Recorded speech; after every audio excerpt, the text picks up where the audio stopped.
Kobe's 81-point game, Bill Russell's 40-rebound Game 7, Draymond's non-scoring triple-double. These are some of the most absurd stat lines in NBA history. Any guesses for what number 1 will be? Drop a comment down below.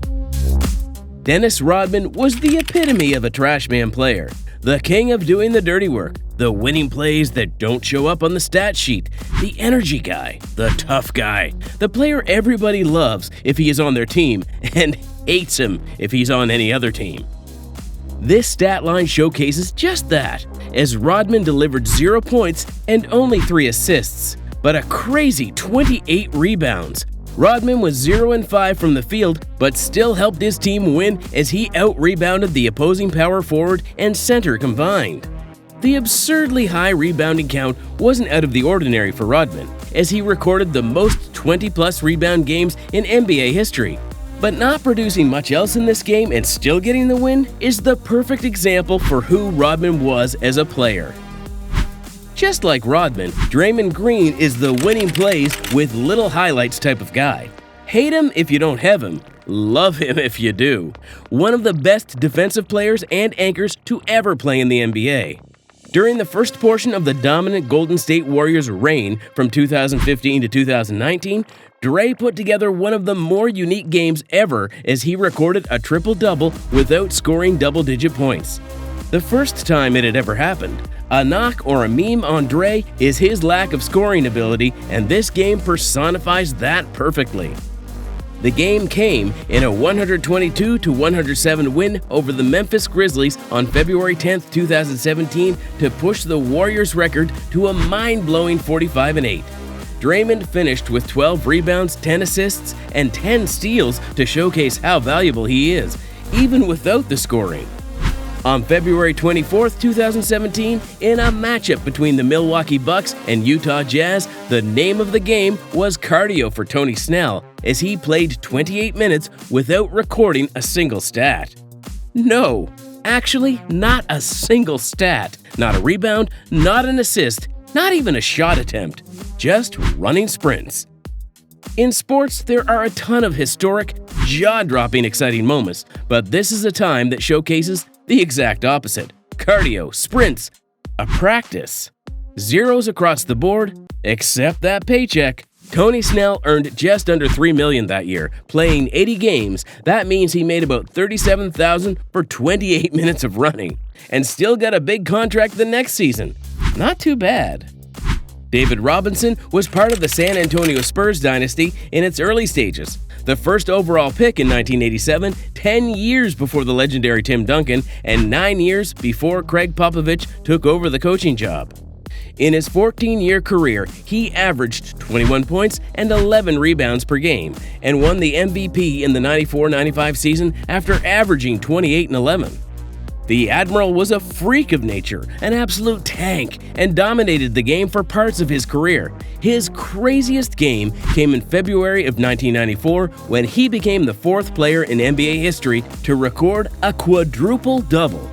In a win over the Detroit Pistons, the former number 1 overall pick put up a ridiculous 34 points, 10 rebounds, 10 assists, and 10 blocks. To this day, there has still not been another quadruple-double. The stat line that jumps out when you think of Bill Russell is his 11 NBA championships in his 13-year career. But how did Bill get there? How did he go 11-0 in the finals and become the all-time leader in rings? Well, for one of them, he put together one of the most impressive games you'll ever see. Game 7 versus the Los Angeles Lakers in 1962, with the finals up in the air, playing in Boston, Bill would go on to score 30 points. But the crazy thing is he put up 40 rebounds to go along with those 30 points to edge out a 110-107 win, winning his 5th NBA championship. Ranked 2nd on the all-time rebound list with 21,620 total boards, it's not a surprise that he put up some monstrous games in the rebounding department. But 40 boards in a Game 7? That's just different. Since the very second Luka Doncic stepped onto an NBA court, he was proving he deserved the hype and has delivered moments that left fans stunned. In his first 10 games, he put up 20 points, 7 rebounds, and 5 assists per game. He would go on to put up 56 triple-doubles in his first 5 seasons and countless game winners, including an iconic playoff game winner against the Clippers in the bubble. But nothing done before would prepare fans for the iconic, record-setting stat line game he would have in the beginning of Year 5. In a game versus the New York Knicks on December 27, 2022, Luka recorded the first ever 60-20-10 stat line in NBA history with 60 points, 21 rebounds, and 10 assists in 47 minutes played in a 126-121 OT win. Even for the Wonder Kid Luka, this game was an absolute stunner. Kobe Bryant is renowned as being one of the best basketball players to ever play the game. And a lot of that is because of scoring ability and his knack for scoring in big-time moments. His laundry list of big-time scoring performances consists of 5 60-plus point games, including his legendary 60-point finale, 25 50-plus scoring outings, a 9-game stretch in 2003 where he scored 40-plus points every game, a 40-point finals game, and many, many more. But none were more shocking than his 81-point barrage against the Toronto Raptors in 2006. It is still the second most points scored in a single game behind Wilt's 100 and was the highest scoring non-Wilt game since David Thompson's 73 in 1978. The Black Mamba, the Mamba mentality, the hard work, whatever it was, it worked. Kobe's scoring dominance and competitive nature helped him win 5 championships and put him into the land of the greats as a Hall of Famer and top 10 player to ever play the game. Wilt Chamberlain, the man who famously scored 100 points in a game, is the king of stat lines that seem fake.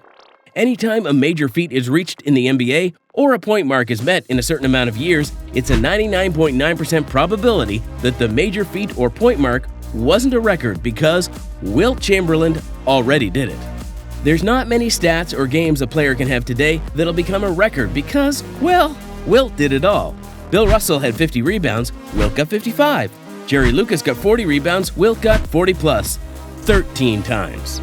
Kobe scored 81, Wilt scored 100. Elgin Baylor scored 70, Wilt did that 6 times, the most in any career in NBA history.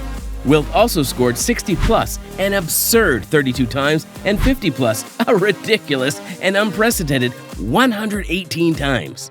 Wilt was just an absolute freak and the king of stat line that seemed fake. Nobody will ever be better than Wilt when it comes to putting up stat lines that are straight up unfathomable. Thank you for tuning into another video. If you like this video or like content like this, please be sure to like and subscribe. See you in the next one.